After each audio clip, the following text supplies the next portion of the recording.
राजस्थान की धरती से हूँ और मैं आपके बीच में जो आया हूँ, तो ऐसे समझिए कि मैं अपनी पीड़ा लाया हूँ और मैं अपनी पीड़ा जो लाया हूँ उसके साथ साथ मैं आपकी पीड़ा भी लेके आया, क्योंकि कहीं ना कहीं जैसे मैं पीड़ित हूँ, कहीं ना कहीं जैसे मेरा पैसा गया है, ऐसे आप सब लोगों का पैसा गया और इस समय वर्तमान में पैसा भी गया है आपका और पैसे के साथ साथ आपका मान सम्मान भी गया।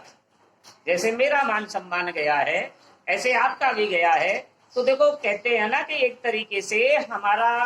धन भी चला गया और हमारा धर्म भी चला गया, जबकि हमें कैसे कहते हैं कि अपने धर्म के लिए अपने धन के लिए ये हमारे पूर्वज भी करते आए हैं, हम भी कर रहे हैं कि कहीं ना कहीं इसके लिए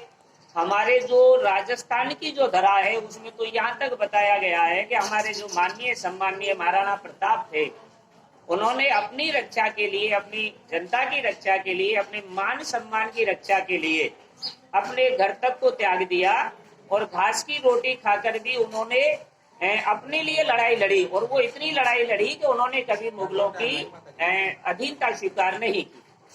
तो वर्तमान की स्थिति ये हो रही है कि कहीं ना कहीं सरकार से भी हम लोग परेशान हैं, कहीं ना कहीं इन महाठगों से भी हम परेशान हैं और वर्तमान की जो ज्यादा स्थिति तो ये हो गई कि हमारा स्वयं का धन भी चला गया और इसके साथ साथ हमने जिस माननीय सम्माननीय का पैसा दिया है, जिसका हमने जमा करवाया, वो कोई गैर नहीं है, वो भी अपना ही है। भाई हम लोग पैसा लाते कहाँ से? अपने जानकार के, जानकार कौन है? या तो वो हमारे परिवार का है या हमारा कोई नाते रिश्तेदार है या वो जो गाँव की जो देसी भाषा में हमारा कोई बुहारी है, यानी पैसा हमने उसी से लिया है। तो कहीं ना कहीं हम लोगों के सामने हम दो राय पर खड़े हैं, स्वयं का पैसा भी चला गया और अपने मिलने वालों का पैसा चला गया, जहाँ हम रोज उठते हैं, जहाँ रोज बैठते हैं, जहाँ हम रोज रहते हैं, उनका भी पैसा चला गया। तो ये स्थिति 1978 से चलती आ रही है। 1978 में भी एक कानून बना है, चिटफंड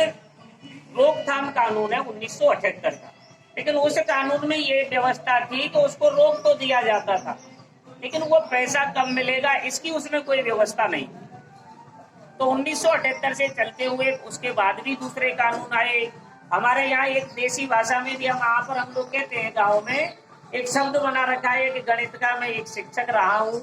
तो गणित में कहते हैं जैसे ही कोई गलत काम करता है हम एक शब्द बोल देते हैं, ये 420 है। क्या कहते हैं यहाँ पर हम सब? 420 है। तो वो 420 धारा का ही मतलब है, वो जो हमारे साथ ठगी करता है तो उसके ऊपर